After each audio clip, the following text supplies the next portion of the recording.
Our guiding theme is In Pursuit of Extraordinary Excellence. It ought to remind us of the bold actions required to deliver a big push agenda, which simply put, is to double the size of our economies for shared prosperity for all.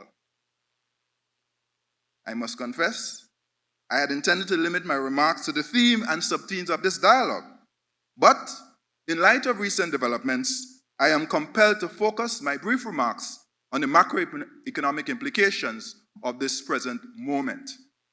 After all, next slide says, I must be guided by the astute invitation of Jack Welch, a former CEO and chairman of General Electric, when he said, embrace reality as it is, not as you would like it to be. Ladies and gentlemen, our dialogue convenes in a VUCA world. That is, a world characterized by volatility, uncertainty, complexity, and ambiguity. However, in light of the fundamental restructuring of the global economy now underway, the likes of which we have not seen since the Second World War, I am taking VUCA one step further by suggesting we are living in a VUCA with a AA world. What do I mean? A world pregnant with volatility, uncertainty, complexity, ambiguity, and anxiety. This unfolding reality has implications for our region, our countries, and for all of us as individuals. Now, several concerns arise.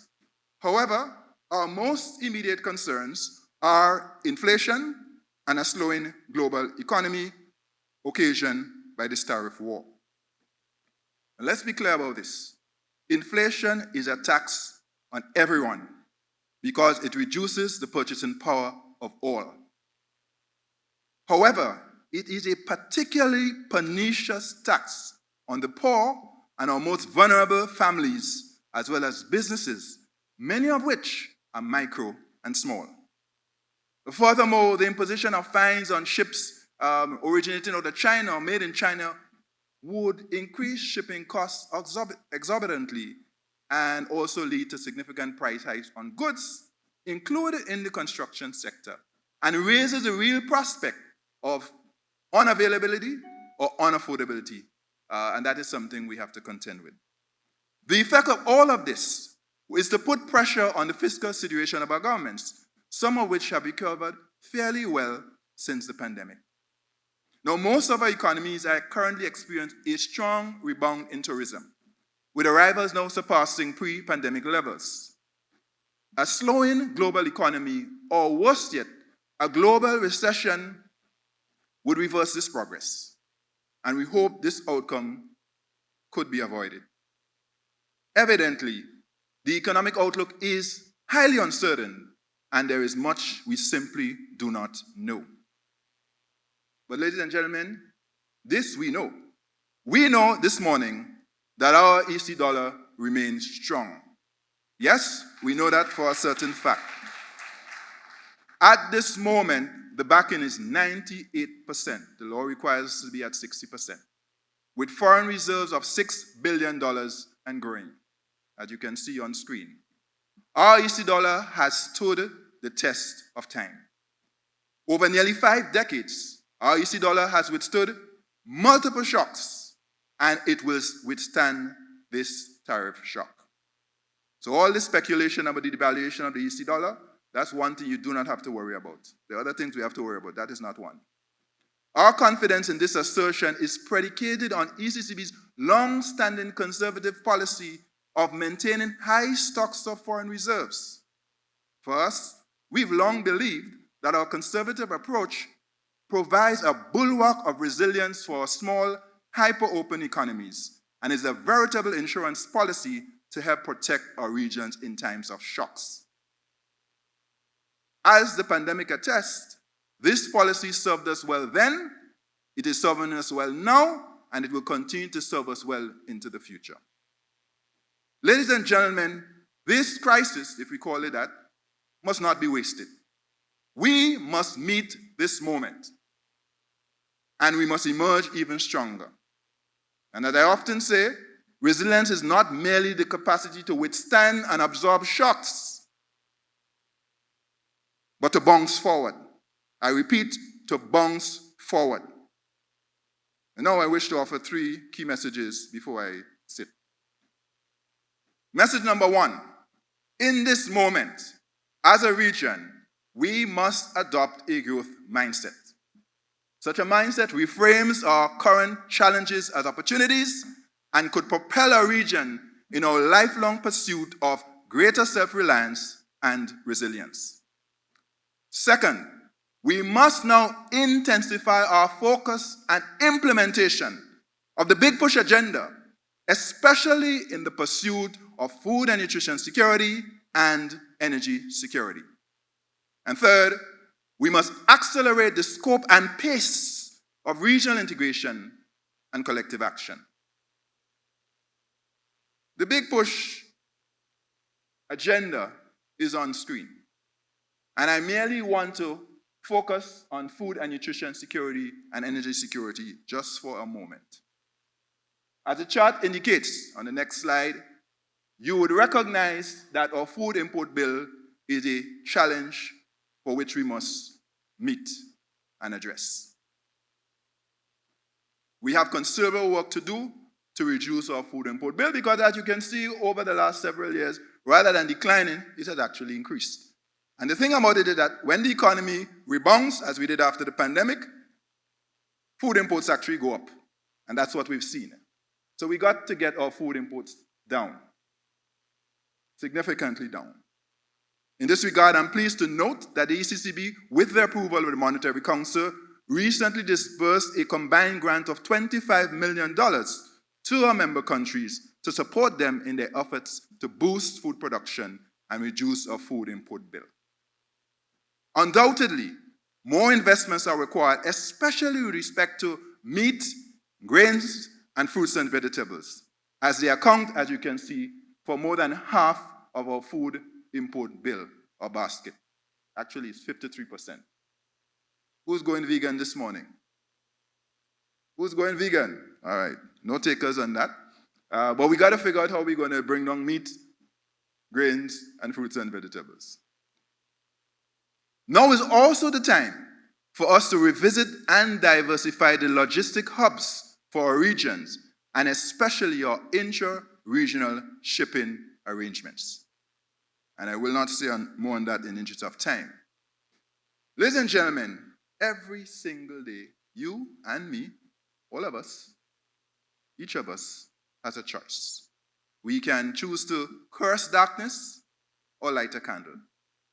At ECCB, we, rather than lament our dependence on fossil fuels and the high cost of electricity, what did we do? We invested in a 1 megawatt solar farm, which you would have seen on entry to the bank, the largest non-utility plant in the ECCU. Today, I'm pleased to confirm that this dialogue is powered by solar PV. Yes, you heard me right. Yes, you heard me right.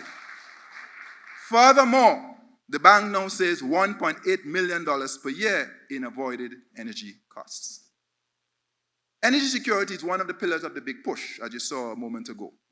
And we cannot transform a region unless we address the high cost of energy.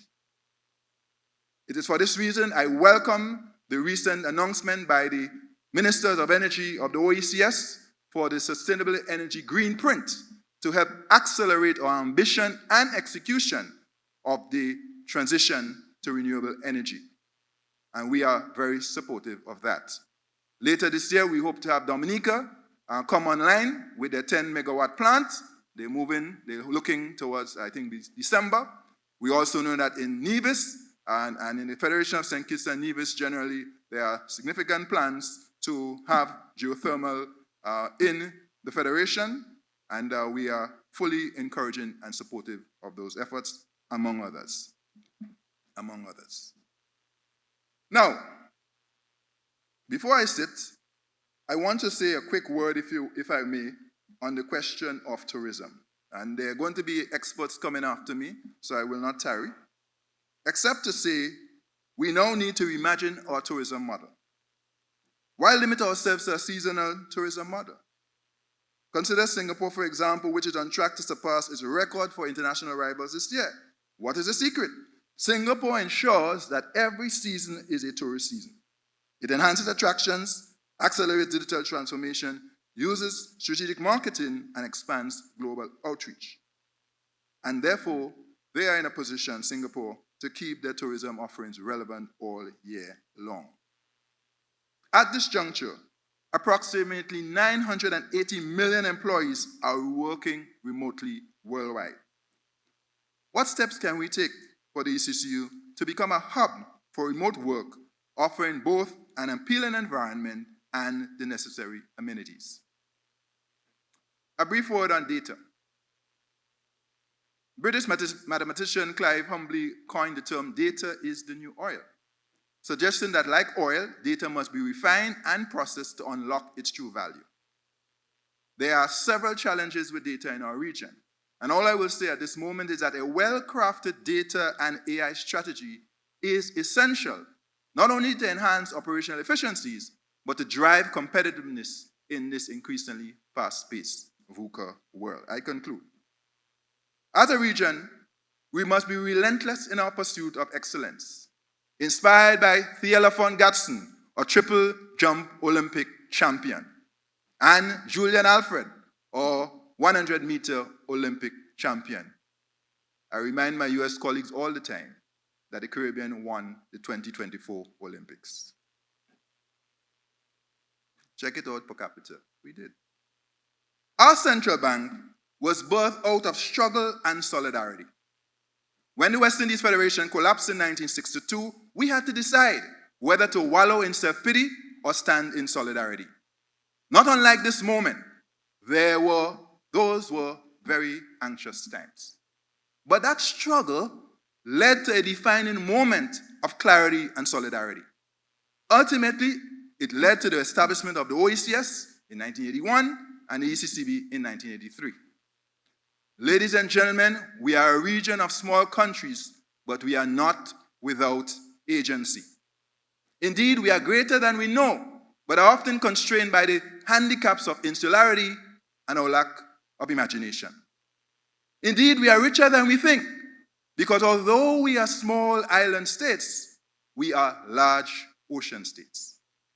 Indeed, we are bigger than we realize, but we must act together.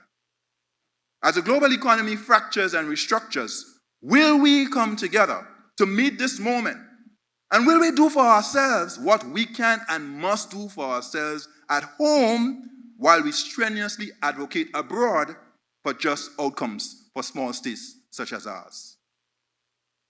As we pursue our quest for extraordinary excellence, never forget, as a region, we cannot change our history, and we cannot change our geography, but we can and must elevate our development trajectory through innovation and collective action. Let's get after it. Have fun. God bless you. I thank you.